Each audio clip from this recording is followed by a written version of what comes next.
جو ہر ساز پہ گایا نہیں جاتا۔ بے شک سبحان اللہ۔ ہم خوش نصیب ہیں کہ پروردگار عالم نے اپنے محبوب کی محبت کا تھوڑا حصہ ہمیں عطا فرمایا ہے۔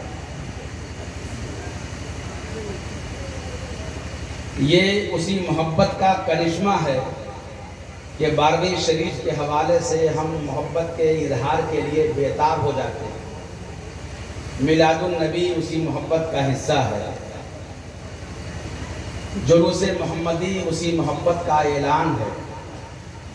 نعت خوانی اسی محبت کی علامت ہے۔ یہ اجلاس اسی محبت کا داعیہ ہے۔ وہ محبت اگر نہیں ہو تو آدمی مومن نہیں ہو، اور محبت اگر ہو تو آدمی ہر اس شے کے ذریعے اپنی محبت کا اظہار کرنا چاہے گا جس سے اللہ راضی ہو۔ ہم نے اپنی محبت کی تاریخ کو پڑھا ہی نہیں۔ جس نے اس محبت کی تاریخ کو پڑھا ہے اسے معلوم ہے کہ یہ محبت کتنی قیمتی شے ہے۔ یہ محبت اگر اپنی ابتدائی منزل میں ہے تو محبت ہے، مگر سیدنا امام غزالی کے لفظوں میں یہی محبت اگر اپنے منتہائے کمال کو پہنچ جائے تو اسے عشق کہتے ہیں۔ اور عشق کی تعریف حضرت مفتی اعظم یورپ مفتی عبدالواجد صاحب قبلہ نے اپنی کتاب ضیاء تصوف میں ایک بزرگ کا قول نقل کرتے ہوئے فرمایا، عشق کسے کہتے ہیں تو العشق نارن یحرق ما سوی المعشوق، عشق وہ آگ ہے جو معشوق کے علاوہ سب کچھ جلا ڈالتا ہے۔ تو محبت اگر اپنے ابتدائی منزل میں ہے تو محبت ہے، اور محبت اگر اپنے کمال کو پہنچ جائے تو وہ عشق ہے۔ اور یہ عشق جسے نصیب ہو جائے پھر اس کے مقدر کا پوچھنا کیا ہے۔ یہ عشق وہ ہے جو آدمی کو جلاتا تو ہے مگر مارتا نہیں ہے۔ یہ عشق وہ ہے جو آدمی کی جان تو لیتا ہے مگر اسے پھر ہمیشہ کے لیے ایک زندگی دے دیتا ہے۔ یہ عشق وہ ہے جو خدا کی راہ میں جان دینے کے لیے تڑپ کو پیدا کرتا ہے، مگر اگر یہ آگ میں ڈالا جائے تو پھر آگ اس کے لیے گلزار بن جایا کرتی ہے۔ ہمیں نہیں معلوم کہ ہمارے عشق کی اپنی تاریخ کیا ہے، مگر غیروں کو حیرت ضرور تھی کہ آخر مسلمانوں کے عشق کی تاریخ کیا ہے، ان کی محبت کی تاریخ کیا ہے۔ ہم نے بدر کے میدان میں دیکھا ہے کہ اسلحے والے ہار گئے تھے مگر محبت جیت گئی تھی۔ جنگ احد میں اسلحے والے زیادہ فوج والے شکست کھا گئے تھے مگر جن کے پاس اس کی قوت تھی وہ جیت گئے تھے۔ جتنی ہماری تاریخیں ہیں بدر کے میدان سے لے کر کربلا تک، یہ ساری تاریخ ایسی ہے کہ زیادہ طاقتور والے مر گئے مگر جن کے پاس عشق کی طاقت تھی وہ زندہ جاوید ہو گئے۔ یہی وجہ ہے کہ ہم نے تو اپنی عشق کی پوری تاریخ کو پڑھنا نہیں چاہا، اور پڑھتے بھی ہم کیسے کہ وہ تاریخ یا تو عربی زبان میں ہے جو ہماری مذہبی زبان ہے مگر ہمیں عربی نہیں آتی، وہ تاریخ یا تو فارسی میں ہے، فارسی ہماری ثقافتی زبان مگر ہمیں فارسی میں نہیں آتی، وہ تاریخ یا تو اردو میں ہے، اردو ہماری مادری زبان، ہمیں نہ اردو آتی ہے نہ اردو سے ہمارا تعلق ہے۔ اگر ہمارا کوئی نوجوان اردو سے پی جی بھی کر رہا ہو اس سے پوچھئے کہ آپ پی جی کس میں کر رہے ہیں، ایم اے میں آپ نے کیا لیا ہے، تو وہ اردو بتاتے ہوئے شرماتا ہے۔ شرم کا احساس کرتے ہیں آپ کہ میں اردو میں کر رہا ہوں۔ میرے بھائی آپ کی تاریخ یا تو عربی میں ہے، آپ کو عربی پڑھنی چاہیے، یا تو آپ کی تاریخ فارسی میں ہے، آپ کو فارسی پڑھنی چاہیے۔ آپ کی تاریخ یا تو اردو میں ہے مگر آپ کو اردو بھی نہیں آتی۔ جنہوں نے یہ زبان سیکھی ہے آپ ان سے پوچھئے کہ مسلمانوں کے عشق کی تاریخ کیا رہی ہے۔ میں ہلکا سا اشارہ کر کے آپ کو لاؤں وہاں جہاں آپ آج بیٹھے۔ یہ حضور پاک کے عشق کا ایک رخ دیکھیے۔ حضور پاک نے فرمایا کہ سب کچھ میرے پاس ہے مگر ایک چیز ایسی ہے جو میرے پاس نہیں ہے، میرے صحابہ کے پاس ہے۔ سب کچھ میرے پاس ہے، سارا خزانہ میرے پاس ہے सारा इल्म मेरे पास है, दुनिया की जितनी पूंजी है सब मेरे पास है, मगर एक चीज मेरे पास नहीं है, वो अगर तुम्हें लेनी है तो सहाबा के पास जाना पड़ेगा। हदीस पाक के अल्फाज है, अस्सहाबी कम नुजूम बिअय्यिहिम इक्तदायतुम इहतदायतुम, मेरे तमाम के तमाम सहाबा सितारों की मानिंद हैं, तुम इनमें से जिनकी भी पैरवी करोगे हिदायत पाओगे। हम अर्ज करेंगे हिदायत के लिए सरकार मौजूद है, पैरवी के लिए हुजूर पाक का उसमें हसना मौजूद है। अगर किरदार के साँचे में ढलना है तो जिसे कुरान ने उसमें हसना कहा है उससे अच्छी सीरत और हो क्या सकती है। तो जब सब कुछ कुरान में है और पैगंबर इस्लाम की जाते किरामी में है, आखिर ऐसी कौन सी शय है जिसके लेने के लिए सरकार हमें सहाबा किराम के पास भेजना चाहते हैं। तो वो इसके अलावा और कुछ नहीं है कि सरकार महबूब हैं और सहाबा मुहिब हैं। सरकार महबूब हैं और सहाबा आशिक हैं, यानी सरकार फरमाना चाहते हैं कि अगर मुझसे मोहब्बत का सलीका जानना चाहते हो, अगर मुझसे मोहब्बत का सलीका सीखना चाहते हो तो मेरे सहाबा का सीखो। वो तुम्हें बताएंगे मुझसे मोहब्बत कैसे करनी चाहिए, वो तुम्हें बताएंगे मोहब्बत का अंदाज क्या होता है, वो तुम्हें बताएंगे कि मोहब्बत कैसे आदमी को मुअद्दब बनाती है, वो तुम्हें बताएंगे कैसे मोहब्बत आदमी को किरदार के सांचे में ढालती है, वो तुम्हें बताएंगे कि अगर मुझसे मोहब्बत उन्हें रही है तो कैसे उन्होंने मुझ पे अपनी जान कुर्बान की। कुछ गज़वात के औराक पलटिए। ये गज़वा ओहद है।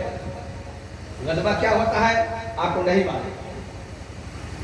गज़वा वो इस्लामी जंग जिसमें हुजूर पाक ने खुद शिरकत फरमाई। जंगे ओहद में आप तशरीफ फरमा है, मगर जब हालात सरकार के फरमान पे अमल करने के बजाय एक टुकड़े में ये देख करके कि अब तो मैदान फतह हो गया, उन्होंने अपनी जगह छोड़ी, जंग का नक्शा बदला, तो अब आलम यह हुआ कि दुश्मनों की तरफ से तीर आना शुरू हुआ। हुजूर पाक की तरफ एक सहाबी हज़रत अबू दुजाना है, वो सरकार की बारगाह में ऐसे खड़े हो गए कि जितना तीर आ रहा था हज़रत अबू दुजाना सारे तीर को अपने बदन पे ले रहे। जो तीर आता वो उनके पुष्प में प्रविष्ट होता, जो तीर आता वो उनके पीठ में लगता, एक एक करके सारे तीर वो अपने बदन पे लेते रहे, मगर हुजूर पाक के जिस्म पाक पे एक तीर भी आपने आने नहीं दिया, जान कुर्बान कर दी, मगर अपने नबी रहमत के जिस्म अक़दस पे एक तीर लगने नहीं दी। उसी जंग में हज़रत अबू तलहा तीर आता आप हाथ बढ़ाते, हम तो गेंद कैच करते, लेकिन उस सहाबी की शान ये थी जो तीर आता अपने हाथ पे रोकते, जो तीर आता अपने हाथ पे रोकते। उनके हाथ तीर का जख्म सहते सहते शल हो गए, मगर उन्होंने वहां से अपनी जगह नहीं बदली। यही इश्क था, यही मोहब्बत थी जो हर जंग में, हर गज़वे में मुसलमान को फातेह बना के रख रहा था। एक दौर आया कि यहूदियों ने मीटिंग की, वो बैठे कि आखिर देखूं कि मुसलमानों के पास ऐसी कौन सी कुव्वत है कि कसरत फौज के बाद भी हम हार जाते हैं, असलहा ज्यादा हमारे पास मगर हम हार जाते हैं, सारी तवानाई हमारे पास फिर भी हम हार जाते हैं। उन्होंने इसके लिए 3 मीटिंग की। तारीख हमारी हमें कुछ नहीं मालूम, मगर जो शिकस्त पर शिकस्त खा रहा था उसने सोचना शुरू किया कि आखिर मुसलमानों की फतह का राज क्या है, आज जानना चाहिए। 3 बार उन्होंने मीटिंग की। उस मीटिंग के बाद जो राज निकल के सामने आया, मालूम है वो क्या था? इकबाल ने यहूदियों की उस मीटिंग का नक्शा खींचा है, एक नज़म लिखी है, नज़म का उन्वान दिया उन्होंने इब्लीस की मजलिस शूरा, इब्लीस की मजलिस शूरा। और उसमें 2 शेर उन्होंने ऐसा लिखा जिसने सारा नक्शा उनका सामने हमारे ला के रख दिया कि यहूदियों ने 3 मीटिंग के बाद जो मुसलमान क्यों नहीं शिकस्त खाते, क्यों हर मैदान में वो फातेह होते हैं, इसका राज क्या है? तो उन्होंने राज ये निकाला कि मुसलमानों की फतह का राज मोहब्बत रसूल। ये मोहब्बत है कि जिसने हर मैदान में इनको फातेह बना के रखा है। अगर इनको शिकस्त से इकरार करना है तो इनके सीने से मोहब्बत रसूल पर निकालना होगा। ये मोहब्बत रसूल कैसे निकले? तो इकबाल ने नक्शा खींचा, वो फाकाकश जो मौत से डरते नहीं कभी, रूह मोहम्मद उसके बदन से निकाल दो और फिक्र अरब को देकर फरंगी तखय्युलात इस्लाम को हिजाज व यमन से निकाल दो। यानी मुसलमान का जिस्म सलामत रहे मगर जिस नाम पे उनका दिल धड़कता है वो मोहब्बत रसूल है, उसको इनके सीने से निकाल दो। ये जिस दिन मोहब्बत रसूल के जज्बे से खाली हो जाएंगे उस दिन इन पे फतह हासिल करना आसान हो जाएगा। अब आपको मालूम होना चाहिए कि मोहब्बत एक जज्बा है, उसको भी जिंदगी के लिए खुराक चाहिए। मोहब्बत एक जज्बा है जिसको अपनी जिंदगी के लिए कुछ न कुछ खुराक चाहिए। और मोहब्बत जिंदा कैसे रहती है? नाते रसूल से। मोहब्बत जिंदा कैसे रहती है? इस तरह के मिलादुन नबी के इलाज से। मोहब्बत जिंदा कैसे रहती है? जिक्र रसूल से। मोहब्बत जिंदा कैसे रहती है? मोहब्बत रसूल के तज़किरे से। मोहब्बत जिंदा कैसे रहती है? सहाबा किराम के किरदार को याद करके। ये चीज वो है जिससे आपकी मोहब्बत जिंदा रहेगी। और मोहब्बत रसूल जहां भी जिंदा रही है, ये बरकत जिक्र रसूल की रही है।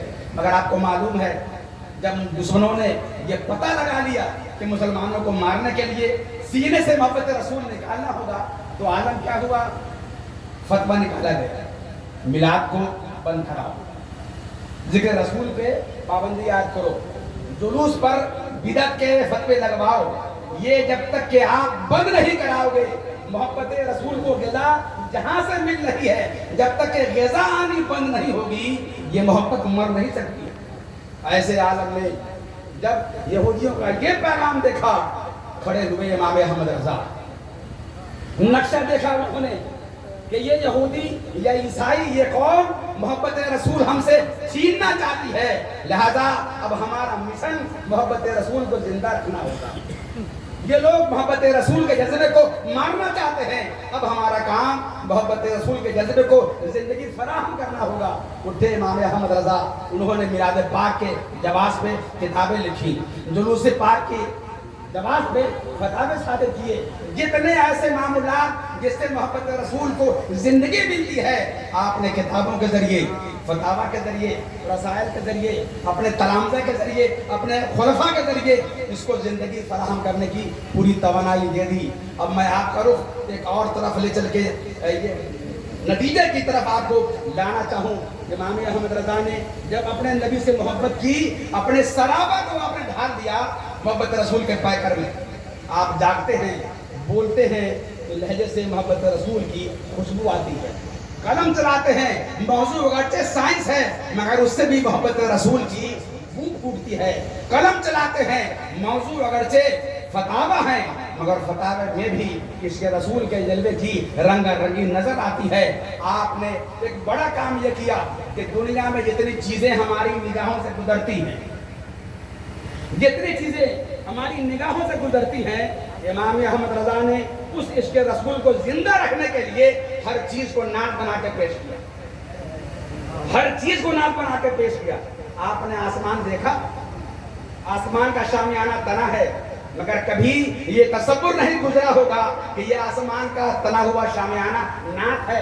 मगर ये इमाम अहमद रज़ा हैं, वो नक्शा खींचते हैं, इसे नात बना के पेश करते हैं। ना आसमान को यूं सर कशीदा होना था, ना आसमान को यूं सर कशीदा होना था, किनारे खाके मदीना खमीदा होना था।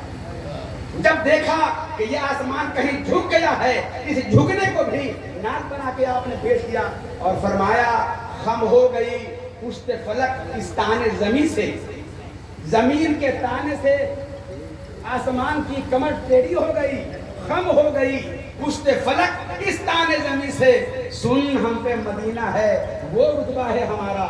यानी जैसे ही जमीन का ये ताना सुना कि आसमान सुन ले, मैं वो हूँ, मेरा मुकद्दर इतना आला है कि मुझ पे प्यारे रसूल का रौज़ा है, ये सुनते ही आसमान की कमर झुक गई। जब आपने देखा कि आसमान पे सूरज ताबानी के साथ चमक रहा है, आपने सूरज को भी नाक बना के हमारे सामने पेश किया और फरमाया जिनको तुमने कुर्से महल समझा है, जहाँ के मुनिमो उनके खाने दूध से है, एक नाम सोता। ये शेर शायद बहुत भारी हो रहा हो, मैं आपको नरम लहजे में बताऊं। आपने फूल का खिलना तो देखा है, फूल खिल रहा है तो ये नात है, और फूल कुम्हला जाए जब भी वो नात है। ये तसव्वुर पेश किया है इमाम अहमद रज़ा ने। क्यों? ताकि फूल पे निगाह पड़े, सरकार याद आए। खिला हुआ फूल निगाहों से गुजरे, सरकार याद आए। मुरझाया हुआ फूल निगाहों के सामने आए, सरकार याद आए। यानी इमाम अहमद रज़ा ने हर रुख से, हर अंदाज से हमारे सामने मोहब्बत रसूल का वो आईना रखा है कि जहां निगाह पड़े सरकार की हमें याद आए और हमारा सीना इश्क रसूल का मदीना बना हुआ रहे। आप फरमाते हैं फूल खिला हुआ है। ये फूल खिला कैसे? तो आप फरमाते हैं कि जब सबा आती है तैबा से इधर, अल्लाह, जब सबा आती है तैबा से इधर, याद रखिएगा। सबा वो हवा है जो मदीने से आती है, और नसीम वो हवा है जो मदीने की तरफ जाती है। इसलिए मुफ्ती आज़म हिंद का शेर है कि बयाम लेके जो आई सबा मदीने से, बयाम लेके जो आई सबा मदीने से, मरीज़ इश्क की लाई दवा मदीने से। और जो हवा मदीने जाती है, हजरत जामी फरमाते हैं नसीमा जानिबे बतहा गुजर कुन, नसीमा जानिबे बतहा गुजर कुन। और ऐ नसीम, हम सलाम पढ़ते हैं, ऐ नसीम तुझे जाना जब मदीने से तू सबा बन करके आना, तुझे शाह लाना, दिल परीशा है सुभाना। तो जब सबा आती है तैबा से इधर, खिलखिला पड़ती है कलियां इधर सर। नारे तकबीर, अल्लाहु अकबर। कली है मगर जब तक कली है वो फूल नहीं है। फूल को फूल कहते हैं, कली को कली कहते हैं। आप फरमाते हैं जब सबा आती है तैबा से इधर, खिलखिला पड़ती हैं कलियां यकसर। फूल जामे से निकलकर बाहर रुखे रंगी की सना करते हैं, सुभान अल्लाह, रुखे रंगी की सना करते हैं। यानी जब सबा बुए जुल्फे शाह लेकर के आती है तब फूल खिलता है, तब कली अपना दामन चाक करके अपना जलवाए रंगी दिखाती है। ये फूल को खिलने की बात थी, फूल मुरझा गया है, ये भी कोई बात है। आदमी जिंदा हो तो ये तो इनाम है, लेकिन आदमी का इंतकाल अगर हो गया है क्या ये भी इनाम है? यकीन जाने अगर मोमिन की निगाह से देखेंगे, जिंदा होना भी अल्लाह की नेमत है और मर जाना भी अल्लाह की नेमत है। जिंदगी भी अल्लाह की नेमत है, मौत भी अल्लाह की नेमत है। सरकार ने फरमाया अल मौत तोहफतुल मोमिन, मौत मोमिन के लिए तोहफा। तोहफा कैसे है बात समझ में नहीं आएगी, मगर ये बात समझ में तब आएगी जब आप सिर्फ फैजी साहब को सुनने के बजाय उलमा को सुनने के लिए भी आएंगे। वही बारातगी है, फैजी साहब को सुनना है। नात सुनना इबादत है, नात पढ़ना इबादत है। जरूर नात सुनिए। मैंने पहले ही कहा है कि मोहब्बत रसूल को ग़िज़ा नात रसूल से मिलती है, ये कभी बंद नहीं होने देंगे। मेरे सरकार आला हजरत ने तो नात का ईमान ऐसा दिया है जिसको पढ़ के ही ईमान में ताजगी पैदा हो जाती है। तो नात हम बंद कैसे करेंगे? आप खुद ही फरमाते हैं करम नात के सदके, मैं भी कहा वो मेरा नाम दिया है, वो हसान अरब, हसान अरब में हमारा नाम आ गया है। बल्कि आप खुद ही फरमाते हैं। बल्कि एक बात याद आ रही है, हज़रत दादा से वो आपके बारगाह में नजर करूं, आपने कलाम रज़ा बहुत सुना है, सबसे आला वाला हमारा नबी। कभी लगा जब पुराना हो गया है? नहीं। जो हम तुझसे पाते हैं सब पाने वाले, बहुत सुना है। कभी लगा कि ये पुराना हो गया है? लाखों सलाम रोजाना पढ़ते हैं आप फजर की नमाज के बाद, कभी लगा कि ये पुराना हो गया है? क्यों?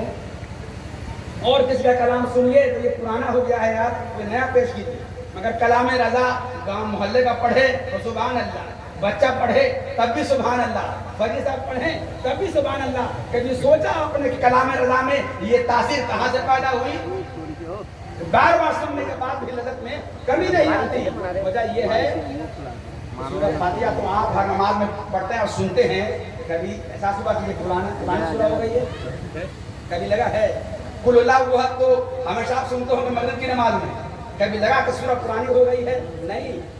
तो कुरान पाक सुन करके बार बार एक ही सूरह को सुन करके भी कभी उसके पुराने होने का एहसास नहीं लगता। जब भी सुनिए नए पन का एहसास होता है, जब भी सुनिए वही तासीर है, जब भी सुनिए वही लुत्फ है। यही हाल कलाम रज़ा का है। मगर क्यों?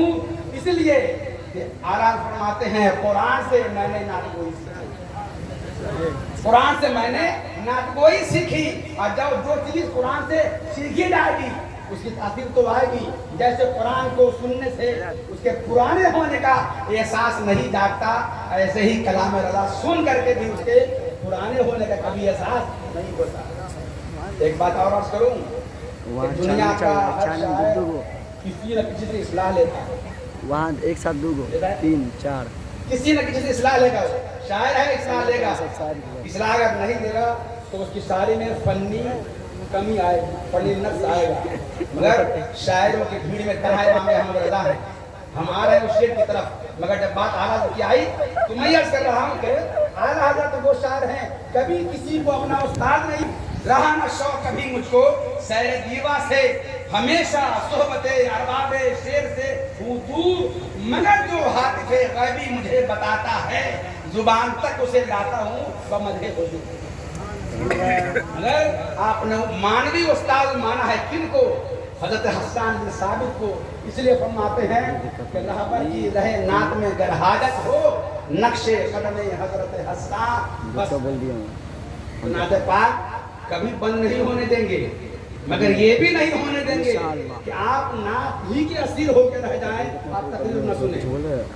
ना सुन करके रूह को ताजगी तो मिल जाएगी, मगर कलमा याद कौन कराएगा? मसाइल कहाँ से जानेंगे, तारीख अब कहाँ से जानेंगे, दुनिया कहाँ से कहाँ जा रही है, ये आप कैसे मालूम करेंगे? 4 चीजें ऐसी हैं वाकई कि जिन चीजों को जानना आपके लिए इंतहाई जरूरी है। आप में कोई न कोई सहाफी होना चाहिए। कौन पढ़ता है सहाबत को? आप में कोई न कोई MBBS डॉक्टर होना चाहिए। कौन पढ़ता है MBBS डॉक्टर बनने के लिए अपनी तालीम के इस रुख का तयन करता है? नहीं करता। आपके अंदर कोई न कोई वकील होना चाहिए। कौन इस तरफ जाना चाहता है? आपकी सफों में ही कोई DM हो, कलेक्टर हो, DO हो, CO हो। अगर ये सब नहीं होगा तो आप यकीन जानिए कि मुस्तकबिल आपका महफूज नहीं है। ये आपके लिए भी जरूरी है और इस मुल्क के लिए भी जरूरी है। इस मुल्क में अगर रहना है तो भीख मांग के रहने के बजाय इस मुल्क की जरूरत बन जाए, इस मुल्क की जरूरत बनिए। इतना पढ़िए कि ये इस मुल्क के रहने वाले कहें आपकी जगह वहाँ नहीं है, आपकी जगह ऊपर है, आपकी जगह फलाने दफ्तर में है, आपकी जगह फलाने ऑफिस में है। आप पढ़िए, एक रोटी कम कर दीजिए, मगर पढ़िए और बच्चों को पढ़ाइए। इंशाअल्लाह नात जरूर सुनिए। फैजी साहब को इतना सुनिए कि इनकी ट्रेन छूट जाए, मगर तकरीर से अपना दामन मत चुराइए। हमने दर्शों का हाल देखा है, नात खां नात ताक पढ़ के बैठे, पूरा मजमा खाली हो। मुकर्रिर आए, कुछ सुनाना चाहते हैं आपको, कोई सुनने के लिए तैयार नहीं। ये बात समझ में आती है, अरे नात वही थोड़ी है जो तरुणी में पढ़ा जाए। नात तो वो भी है कि सरकार का जिक्र हो, वो नात है। फर्क ये है कि ये बुहूर की कैद में है और जो जिक्र रसूल हम कर रहे हैं ये बहर की कैद से आजाद है, यानी शायरी से आजाद है। मगर ये मंसूर नात है और वो मंजूम नात है। नात तो हम भी बयान करें। इस नात को सुनने से दामन चुराइए, उस नात को सुनने के लिए आप कुर्बान हो जाइए। इसका मतलब ये है नात से प्यार नहीं है, तरन्नुम से प्यार। नात से प्यार नहीं है, आवाज से प्यार है। नात से प्यार नहीं है, इनके अंदाज से प्यार है, इनके टान से और इनके अंतरे से, इनके लय से आपको प्यार है। नात से अगर प्यार होती तो ना तो मैं भी पढ़ रहा, हाँ तो मैं भी पढ़ा, मगर इस नात के सुनने में आपको लज्जत नहीं है। अब ये मंजर भी देखने में आएगा। माता है बना रही, जब नात पढ़ेंगे नाचते हुए आइएगा छूट देने के लिए, मुस्कुराते हुए आइएगा छूट देने के लिए, हंसते हुए आइएगा। ये हर स्टेज का मंजरनामा है, आपका का नहीं, हर स्टेज का मंजरनामा है हंसते हुए। आपको मालूम है कहाँ बैठे हैं आप वहां बैठे हैं कि आप पहलू में फरिश्ते आके बैठे हैं, आपके पहलू में फरिश्ते बैठे हैं। बात फरिश्ते परवरदिगार आलम ने इसी काम के लिए पैदा फरमाए कि जहां मिलादुन नबी का इनेकाद हो वहां वो हाजिर हो जाए, वहां वो आके बैठ जाए। जहां मखलूक मुनक्किद हुई है फरिश्ते आए हैं, यहाँ बैठे हैं। जब महफिल खत्म होगी तो वो आप अपने घर जाएंगे और फरिश्ते जहां से भेजे गए हैं वहां जाएंगे, अपने रब के पास जाएंगे, कहेंगे मौला घूम रहा था, तेरी लगाई गई ड्यूटी थी तो दुनिया में गश्त लगाते रहो, کہاں میرا اور میرے محبوب کا ذکر ہو رہا ہے، جہاں ذکر ہوگا وہاں بیٹھ جاؤ گے. بارے لہٰ گھوم رہا تھا، مدھوبنی ضلع میں آیا، مدھوبنی ضلع میں آیا، کمتول کے علاقے میں آیا، چونٹا رضا نگر میں گیا، دیکھا مولا تیرے محبوب کی محفل سجی ہے، بیٹھ گیا تھا. کس کس کو دیکھا؟ اور یقین جانیے وہاں آپ کا نام اور آپ کے باپ کا نام لے کے کہا جائے گا. آپ کا نام، آپ کے والد کا نام، آپ کا نام، آپ کے والد کا نام، جتنے یہاں موجود ہیں ان تمام کا ان کے والد کے نام کے ساتھ وہاں ذکر ہوگا. یہ برکت ہے محفل میلاد النبی میں آنے کی. اس لیے کسی شاعر نے بڑا بربہن شعر کہا تھا، کیوں نہ مر جانے کی حسرت ان کے بسمل میں رہے، میں نہ ہوں اور ذکر میرا ان کی محفل میں. ہم تو یہیں رہ گئے، ہم تو یہیں رہ گئے، مگر ہمارا ذکر پروردگار عالم کی بارگاہ میں ہو گیا. کیسے؟ اس لیے کہ ہم ذکر رسول سے منسوب محفل میں آ کر بیٹھ گئے. تو آپ قدر و منزلت جانیے، اس کو قوالی کی محفل مت بنائیے. جیسے قوالی جہاں ہوتی ہے تو مستی کا عالم ہوتا ہے، ہنستے رہتے ہیں آپ ہنستے ہیں. نعت پاک جہاں سننے سنانے کا موسم تھا، کبھی آپ نے دیکھا ہے کہ صحابہ کرام ہنس رہے؟ کوئی صحابی نعت پاک پڑھ رہے ہیں، سرکار سماعت کر رہے ہیں، صحابہ کرام بیٹھے ہیں، کبھی دیکھا آپ نے نعت ہو رہی ہے اور صحابہ ہنس رہے ہیں؟ یا تو عید میں پڑھتے یا تو تو دور کی بات ہے، میرے نبی نے کبھی تو کھل کے ہنسائی، وہ مسکراتے تھے. سرکار میرے لوگ مسکراتے تھے، ہنسے. آپ تو کبھی کھل کے ہنسے ہی نہیں. تو یہ نعت کے ادب کے منافی ہے کہ آپ نعت پاک سنیے اور ادب کا دامن اپنے ہاتھ سے جانے دیا. مجھے یاد پڑتے ہیں سیدنا امام مالک کہ جب ان سے کوئی مسئلہ پوچھنے کے لیے آتا تو آپ اگر اردے میں ہوتے مسئلہ پوچھتے لوگ بتا دیتے. لوگ مسئلہ پوچھتے آپ بتا دیتے. لیکن جب یہ آپ کی بارگاہ میں سوال ہوتا کہ حضور پاک کی کوئی حدیث پاک سنائیے، تو آپ گھر کے اندر جاتے، غسل کرتے، کپڑے بدلتے، خوشبو لگاتے، امامہ شریف باندھتے، ان کے لیے ایک منبر بچھتا، اس پہ آ کے بیٹھتے اور اس شان سے آپ نبی پاک کے ایک بار حدیث پاک سنا رہے ہیں آپ، مگر پیچھو نے کئی بار ڈنک مارا. ہم تو نماز پڑھ بھی رہے ہوں، مچھر آ کر کے نغمہ سنجی کرے تو ہمارا ہاتھ اٹھ جاتا ہے، مکھی آ جائے تو ہمارا ہاتھ اٹھ جاتا ہے. بچھو نے کئی بار ڈنک مارا سیدنا امام مالک کو، مگر چونکہ حدیث پاک کا درس دے رہے تھے آپ نے اس تک نہیں کی. جب درس مکمل کیا تب بتایا تھا دیکھو تو شاید بچھو ہے، اس نے ڈنک مارا ہے. جب کپڑا اٹھا کے دیکھا گیا تو غالباً 7 یا 8 ڈنک مارا گیا. یہ ہے نعت کے آداب، حدیث پاک کے الفاظ کے آداب. حدیث پاک کیا ہیں؟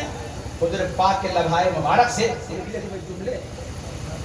حالات میں فرمایا تھا وہ پھول ہے لبھائے ناز پھول کے، ہزاروں جڑتے ہیں پھول جن سے گلاب گلشن میں دیکھے بلبل یہ دیکھ گلشن گلاب.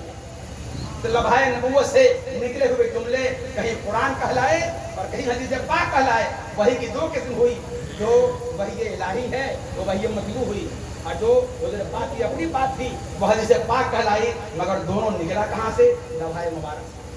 بہرحال میں اپنی گفتگو کو سمیٹ لوں کہ آپ کو بڑی بیتابی ہے وجہ سے آپ کو سننے کی، مگر سننے سے پہلے میں نے اتنی باتیں اپنی ذمہ داری سمجھی کہ میں آپ تک پہنچاؤں.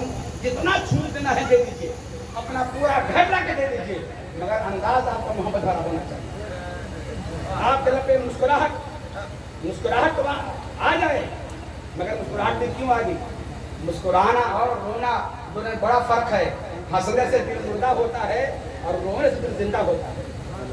یاد رکھیے گا، رونے سے دل زندہ ہوتا ہے، ہنسنے سے دل مردہ ہوتا ہے. نعت پاک آپ ایسی پڑھیں کہ لوگ ہنسنے کے بجائے رو دیں.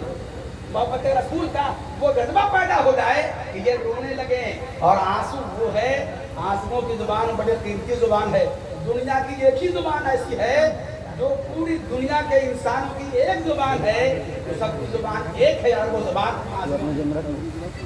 آنسوؤں کی زبان. حضور پاک کی بارگاہ میں سب پہنچتے ہیں، ہر زبان والے پہنچتے، لاکھوں کروڑوں زبان ہوگی دنیا میں، سب پہنچتے ہیں اور اپنے اپنے لفظوں میں اپنی زبان میں سرکار کی بارگاہ میں اپنا استغاثہ پیش کرتے ہیں. اس یقین کے ساتھ بنگلہ بول رہا ہوں حضور سمجھ رہے ہیں، انگلش بول رہا ہوں حضور سمجھ رہے ہیں، کنٹر بول رہا ہوں حضور سمجھ رہے ہیں، ملیالم بول رہا ہوں حضور سمجھ رہے ہیں، فارسی بول رہا ہوں، حضور سمجھ رہے ہیں، انگریزی بول رہا ہوں، حضور سمجھ رہے ہیں، کیوں؟ اس